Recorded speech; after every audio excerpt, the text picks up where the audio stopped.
Tonight, major developments in the death of 16-year-old Owasso student Nex Benedict. You know, it's a story that we brought you first here on 2 News in February, and we've been following the release of information every step of the way. We now have the full 11-page medical examiner's report on the non-binary teen's death. It's a highly anticipated, in-depth look at how the teen died back in February, a day after a fight in an Owasso High School bathroom. Now, since then, people across the country have had their eyes on Green Country, asking, how did Nex die? Tonight, we're bringing you team coverage on this report. Sharon Phillips and Brody Myers join us in the studio tonight. Well, Naomi, we got this document at about 11 this morning, and since then, our newsroom has been pouring through it, looking at every detail to make sense of it for you. Tonight, I'll be walking you through it and sharing what Nex's mother says. And I reached out to multiple experts, from physicians to toxicologists to legal experts, to translate what this document means moving forward. Now, I'm going to get to my conversation with Sue Benedict and share details of what she told me as she mourns the loss of her child. But first, I'm starting off our team coverage, walking you through some of the biggest details in the report. You may remember the Owasso teen died one day after a school fight on February 8th.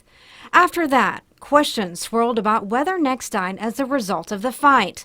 Tonight's new report shows that while there were injuries from that fight, the ME found that trauma was not a cause of death. It says Nex died by suicide. The report also mentions details on notes found at the scene. The notes, said to be handwritten, are suggestive of self-harm. The report says Nex's family discovered the notes in the child's room, and they gave those notes to law enforcement. New details in the report also include past medical history, which included bipolar disorder, depression, anxiety, self-harm in the form of cutting, as well as chronic tobacco and marijuana use. The main details I want to focus on surround the circumstances of the teen's death. The report says Nex had headaches and seizure-like activity before their family found them unresponsive. When emergency personnel arrived, they performed CPR, but Nex was pronounced dead at the hospital. The report ultimately concluded that based on the circumstances surrounding death and the findings in the autopsy, Nex died as a result of diphenhydramine and fluoxetine combined. In other words, a lethal combination of an antihistamine and an antidepressant. After we got the report, I reached out to Nex's mom, Sue. I spoke with her off camera and asked her to share what she wants you to know about Nex. She says Nex was very passionate and fierce at the same time. They knew who they were and what they wanted in life. No obstacle was too large or small.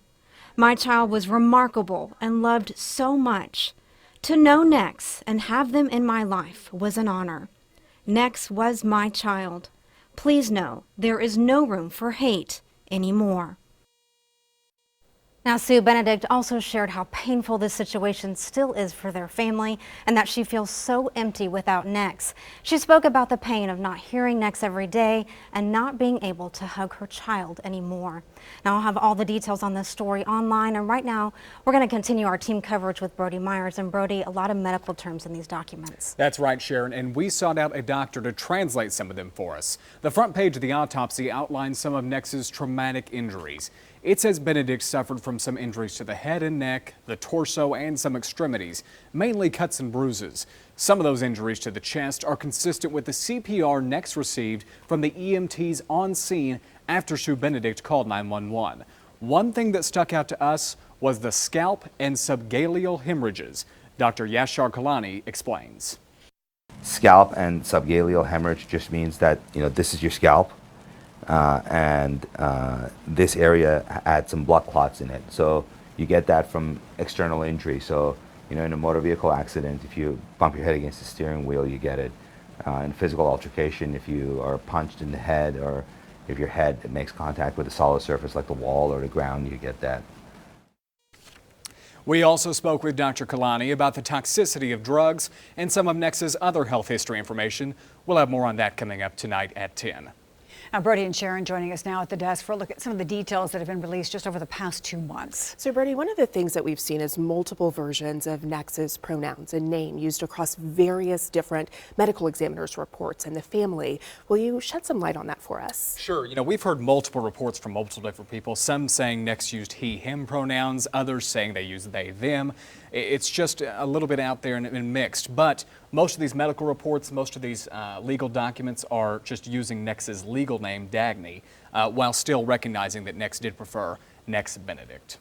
Now, Brody, with the release of the full report now, is there anything that stands out about the cause of death? Sure, there is the toxic combination of the antidepressants and the antihistamines, but also we heard from the doctor about some of the injuries, the traumatic injuries that Nex suffered. Also a little bit of drug use and some other health history issues. There was just a lot to unpack there, and we'll have it all tonight at 10. And Sharon, tell us what the next steps for Nex family is. I spoke with Sue this afternoon, and she says that they really are going to continue to walk through this healing process. I can't imagine what this family has been through. They really want to continue to spread their message of love and remind everyone that there is no room for hate anymore. Well, thank you, Sharon. Thank you, Brody. We appreciate your reports. We'll have more on this story for you tonight.